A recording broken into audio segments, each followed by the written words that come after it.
consensus emerging here from the World Economic Forum's annual meeting is that this year is not going to be the year of recovery, but more likely a year of stabilization for the global economy. Then what does that mean for the energy market, more specifically for crude oil prices? To talk about that, I have with me Dr. Fatih Birol, Chief Economist and Director, Global Energy Economics Directorate at the International Energy Agency, that's the IEA.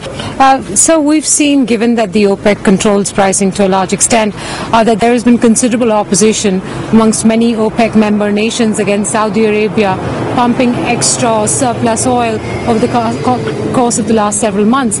That is what has helped keep prices where they are.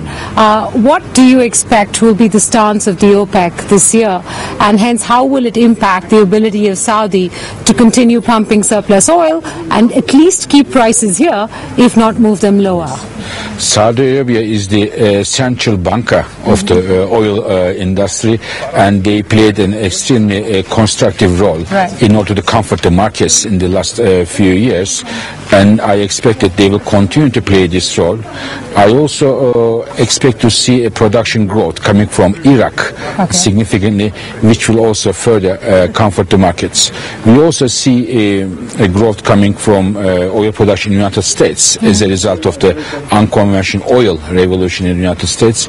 These are the factors which will comfort the markets, but the demand is also very strong, coming from China, coming from India and Middle East countries themselves.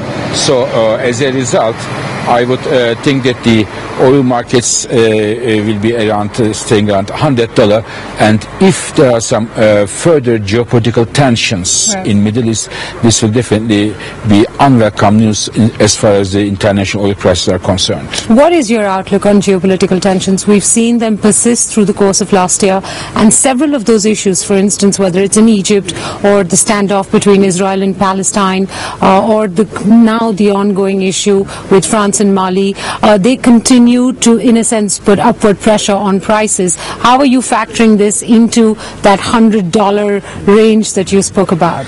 I mean, I am not an expert on the geopolitical developments, but what I would say is that further developments in the very region where bulk of the international oil reserves are, the more there will be upward pressure on the prices. So if it goes higher than these levels, the prices, this is definitely not a very good news for the oil importers. But if the tensions persist, do you expect prices to move higher from the current band they are in? And add to that the fact that I just spoke to a renowned Chinese economist, Dr. Fan Gang, and he said he expects China to grow between 8 and 8.5%. So if we were to put the geopolitical tensions along with, let's say, buoyant growth in China, are you saying that the more realistic expectation is that prices will exceed $100 or maybe even $110 on Brent? I hope not. There are factors which will push the prices up, such as the higher than expected growth in some key countries, geopolitical tensions, but there are some factors which could bring the prices down, such as the European economy being so weak, and it is spillover effects. Okay, but if we start seeing a stabilization in Europe, maybe not a recovery, but a stabilization, then you think the chances are higher that we'll see more than $110 on Brent? I really hope not. This will not be good news, because this itself could slow down the stabilization of the market, because Europe imports a lot of oil and a very high oil import bill, and Europe also imports a lot of natural gas whose prices are indexed to oil prices as well. So therefore I wouldn't expect a strong European economic recovery if the prices remain very high. In your recent report, you spoke of medium to longer term trends in terms of energy supplies. One of the highlights of that report was that the US will become an energy surplus economy in a few years from now. Share with us more your assessment of that. Is that going to be only on the natural gas front? Because there are certain restrictions on being able to move that natural gas to other parts of the world, or do you expect that there will be enhanced oil production as well? I expect that the US around 2017 will be the largest oil producer of the world. Largest oil producer of the world. Exactly, overtaking Saudi Arabia.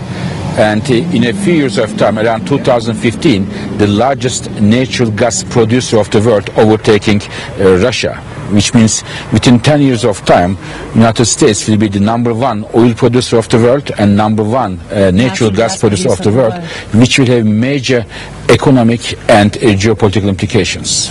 Before we come to the implications, on what basis are you expecting them to become the largest oil producer as well as natural gas? We're fairly conversant with the kind of reserves the U.S. has, but give us an insight into the kind of investments the U.S. is making when it comes to oil that will propel it to become the largest producer. U.S. Conventional oil production was declining years and years, and now with the technology, which is similar to technology used for natural gas, which we call the fracking technology, we see an increase in the U.S. unconventional oil production, which brings significant amount of returns when the oil price is around $75–80 per barrel. So as a result of that, we have already seen this declining U.S. oil production trend is making a V trend and going up, and this to continue if the prices remain at these levels and even a bit lower. So as a result of that, we expect U.S. to increase its production significantly. Okay, let's now talk about the implications, as you pointed out, of what happens when the U.S. becomes the largest oil and natural gas producer in the world. That takes away the strength of the OPEC and clearly puts the Middle East at a big disadvantage. What do you think the outcome of this will be? I think the U.S. will be a major oil producer, but Saudi Arabia, other Middle East countries will be still huge exporters. U.S. will produce a lot of oil, but they will use a lot of this oil at home and will not be an oil exporter, but Saudi Arabia will still continue to export. Iraq will export, but the main implication will be on the different countries' competitiveness in the global economic area. So U.S. will have a lot of cheap cost energy, which will give a revival to U.S. economy, whereas Europe, Japan, they have a high cost energy, which will be mainly a problem for the economic recovery efforts. I would expect that as a result of cheap gas, as a result of domestic oil, United States economy will see a strong revival in the next years to come, lower current account deficits, stronger US dollar, and we may well see a strong comeback of US economy in the next few years. It may not be a big exporter or an exporter of oil, but will it or can it become a big exporter of natural gas? Oh, definitely. US has all the potential to export gas. I expect before 2020 we will see the first volumes leaving United States to go, but it is up to US government, US people to decide whether or not they will use their natural gas for different purposes at home, or they want to export, which is much compelling for them. They have to decide, but the potential to export is definitely there. Dr. Birol, thank you very much for your time and your fabulous insights into the energy market. We appreciate you joining us. Thank you very much. Very kind.